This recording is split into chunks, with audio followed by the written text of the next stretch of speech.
Hi! இந்த வீடியோல யூசுவலா செய்ற மாரி இல்லாம, வாழைக்கா பொரியல் வந்து ஒரு சூப்பரான மசாலா அரைச்சு நம்ம செய்ய போறோம். ஸோ அதுக்கு முன்னாடி சேனல் இன்னும் சப்ஸ்கிரைப் பண்ணாம இருந்தா சப்ஸ்கிரைப் பண்ணுங்க. வீடியோ புடிச்சிருந்ததுன்னா நெறைய பேருக்கு ஷேர் பண்ணி சப்போர்ட்டும் பண்ணுங்க. ஸோ வாழைக்காவ ஃபர்ஸ்ட்டு இந்த மாரி குட்டி குட்டியா நறுக்கி, கொதிக்கிற தண்ணீல உப்பு, மஞ்சத்தூள் கலந்து நல்லா வேக வச்சு எடுத்துக்கலாம். இது ஒரு 3/4 அளவு வெந்தா போதும்.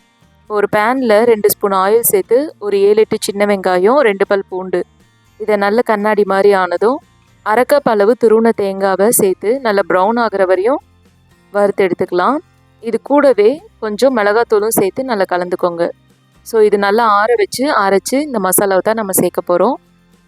ஸோ இப்போ அதே பேன்ல கொஞ்சம் ஆயில் சேர்த்து கடுகு, உளுந்து, வரமிளகா, கருவேப்பிலை இதெல்லாம் சேர்த்து தாளிச்சுட்டு நம்ம வேக வச்சு எடுத்து வச்சிருக்க வாழைக்காவ சேர்த்து நல்லா கலந்துக்கலாம்.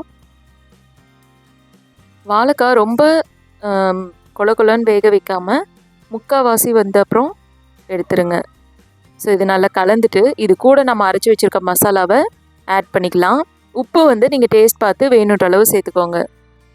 ஸோ இந்த மசாலா சேர்த்துட்டு நல்லா கலந்து விட்டுட்டு கூடவே கொஞ்சமாக பெப்பரும் சேர்த்து கலந்து ஃபைனலாக கொத்தமல்லி இலை தூவி இறக்கிட்டோம் அப்படின்னா நல்ல கல்யாண வீட்டில் கிடைக்கக்கூடிய வாழைக்காய் பொரியல் மாதிரி சூப்பரான டேஸ்ட்டில் இருக்கும். ஸோ கண்டிப்பாக ட்ரை பண்ணுங்கள். இந்த வீடியோ பிடிச்சதுன்னா நிறைய பேருக்கு ஷேர் பண்ணுங்கள். சேனலையும் சப்ஸ்கிரைப் பண்ணுங்கள்.